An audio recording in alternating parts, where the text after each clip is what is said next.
چنانچہ بڑی مشکل سے ڈھونڈنے کے بعد ایک عورت ایسی مل ہی گئی کہ پورے یونان میں جس کے ساتھ کوئی شادی کرنے کے لیے تیار نہیں تھا. یہ ایک بگڑی ہوئی رئیس زادی تھی, امیر باپ کی بیٹی تھی اور بچپن سے ہی بڑے لاڈ اور پیار کے ساتھ پالی گئی تھی. چنانچہ بڑی ضدی تھی, اڑیل تھی, سخت مزاج تھی اور کھری کھری سنانے والی تھی. سقراط نے اس سے شادی کر لی اور اس عورت نے پھر سقراط کی خواہش کے عین مطابق اس کی طبیعت کو وقتاً فوقتاً صاف کرتی رہتی تھی, اسے جلی کٹی سناتی رہتی تھی اور سقراط اس کی باتوں کو سن کر اپنے اندر صبر کا اور ضبط کا مادہ پروان چڑھاتا رہا. وہ اپنے دوستوں کو بتایا کرتا تھا کہ میری بیوی مجھے آسمان سے زمین پر لے آتی ہے. جب کبھی میرے اندر علم کا خمار پیدا ہونے لگتا ہے, گھمنڈ آنے لگتا ہے, میں اپنے آپ کو کوئی سمجھنے لگتا ہوں, تو وہ باتیں کر کے نا جلی کٹی کھری کھری سنا کر مجھے میری اوقات یاد دلا دیتی ہے اور میں دوبارہ واپس زمین پر آ جاتا ہوں. سقراط کی زندگی انتہائی سادہ تھی, اسے تکلفات سے سخت نفرت تھی, کھانے پینے کے اندر بھی انتہائی سادگی کو پسند کرتا تھا اور لباس بھی معمولی اور عام قسم کا پہن لیا کرتا تھا. اس کی زندگی تکلفات سے کوسوں دور تھی. سقراط جب 399 قبل مسیح کے اندر جب سقراط کی عمر تقریباً 70 سال تھی, اس وقت حکومت کی طرف سے اسے اریسٹ کر لیا جاتا ہے, گرفتار کر دیا جاتا ہے اور اس پر الزام یہ لگایا جاتا ہے کہ یہ شخص پرانے جو دیوتا ہیں ہمارے ان کے خلاف باتیں کرتا ہے, ان سے لوگوں کو ہٹا رہا ہے اور نئے نئے دیوتاؤں کا تعارف کرا رہا ہے اور نوجوانوں کو گمراہ کر رہا ہے. چنانچہ اس کو گرفتار کر لیا گیا. سقراط نے پھر اپنا مقدمہ خود لڑا اور عدالت کے اندر جو دلائل دیے وہ اتنے شاندار ہے کہ تاریخ کے ریکارڈ نے ان دلائل کو محفوظ رکھا ہوا ہے. اور اس کی وہ لمبی چوڑی ڈیبیٹ جو ہے جو اس نے عدالت کے اندر اپنے دفاع کے اندر کہی, وہ ساری کی ساری آج بھی تاریخ کی کتابوں میں اور تاریخ کے اوراق کے اندر محفوظ ہے. لیکن چونکہ حکومت وقت یہ فیصلہ کر چکی تھی کہ ہر صورت میں اسے راستے سے ہٹانا ہے, چنانچہ اس کے تمام دلائل سے صرف نظر کرتے ہوئے اسے پھانسی کی سزا سنا دی گئی. اور پھانسی کا طریقہ اس زمانے میں یہ تھا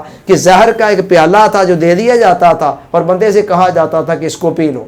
چنانچہ جس شام سقراط کو وہ پھانسی کی سزا ہونی تھی, زہر کا پیالہ پینا تھا, وہ سارا دن بھی اس نے بڑے حشاشت بشاشت کے ساتھ دوستوں کے ساتھ گفتگو کرنے میں اور بڑے پرسکون انداز میں گزارا. شام کا وقت آیا, اس نے کہا لاؤ بھی وہ پیالہ کہاں ہے.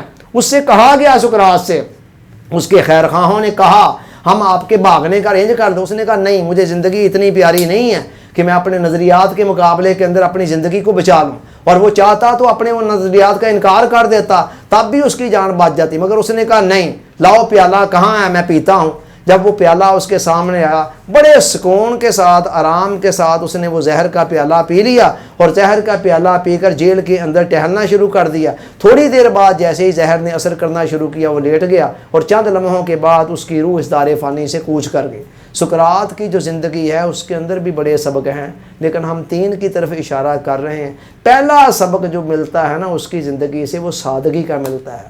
سادگی کے ساتھ ہی اعلیٰ سوچ نے جمع ہونا ہے. اگر آپ کی زندگی رنگ برنگے تکلفات کے اندر لپٹی ہوئی ہے تو پھر آپ کسی اعلیٰ سوچ کی توقع نہ رکھیں.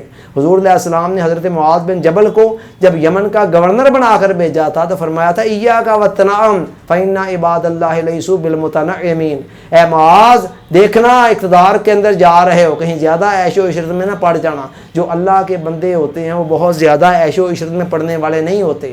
تو سادہ زندگی اور اعلیٰ سوچ کا آپس میں بڑا گہرا تعلق ہے. شاہ ولی اللہ محدث دہلوی رحمۃ اللہ علیہ فرماتے ہیں کہ جو بندہ عیش و عشرت کے اندر بہت زیادہ ڈوبا ہوا ہے وہ اعلیٰ سوچ کا مالک نہیں ہو سکتا, اعلیٰ افکار کا مالک نہیں ہو سکتا, اعلیٰ اخلاق کے متعلق نہیں سوچ سکتا. تو پہلی چیز یہ ملتی ہے. دوسری چیز یہ ملتی ہے اصول پسندی. سقراط نے جس نظریے کو, جس عقیدے کو, جس خیال کو صحیح سمجھا اس پر ڈٹ گیا اور اتنا ڈٹا کہ اس کے مقابلے میں اس کی قیمت ادا کرنے کے طور پر جان بھی دینی پڑی تو اس نے دے دی, مگر اپنے اصولوں سے نظریات سے پیچھے نہیں اٹھا. دنیا کے جتنے بھی با مقصد لوگ ہیں جن کا کوئی اصول کوئی نظریہ ہوتا ہے, ان کو اپنے اصولوں اور نظریات سے اتنا پیار ہوتا ہے کہ وہ ان کی خاطر ہر قربانی دینے کے لیے تیار ہو جاتے ہیں, یہاں تک کہ اگر جان کا نذرانہ بھی پیش کرنا پڑے اس سے بھی گریز نہیں کیا جاتا. اس لیے کہ اصول اتنی قیمتی چیز ہیں. جب ایک بندے کو پتہ ہے کہ میں جن اصولوں پر زندگی میری چل رہی ہے, جو میرے نظریات ہیں, خیالات ہیں, یہ بالکل صحیح ہیں, حق پر مبنی ہیں, بندے کو ان کی صداقت کا یقین ہو تو پھر ان کی خاطر بڑی سے بڑی قیمت دینے کے لیے تیار ہو جاتا ہے، چاہے وہ اس کی جان کی صورت میں ہی کیوں نہ ہو۔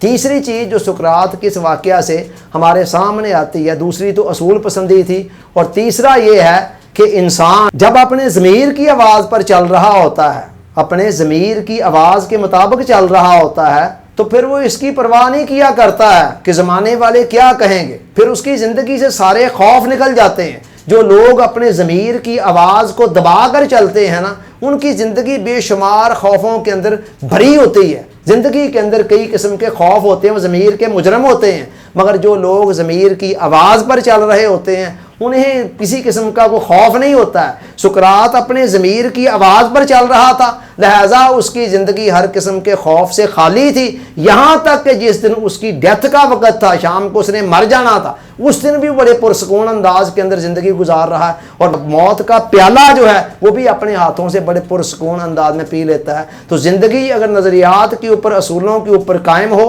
اور ضمیر کی آواز کے مطابق چل رہی ہو تو پھر انسان موت کی آغوش میں بھی بڑے سکون کے ساتھ چلا جاتا ہے۔ Thanks for watching.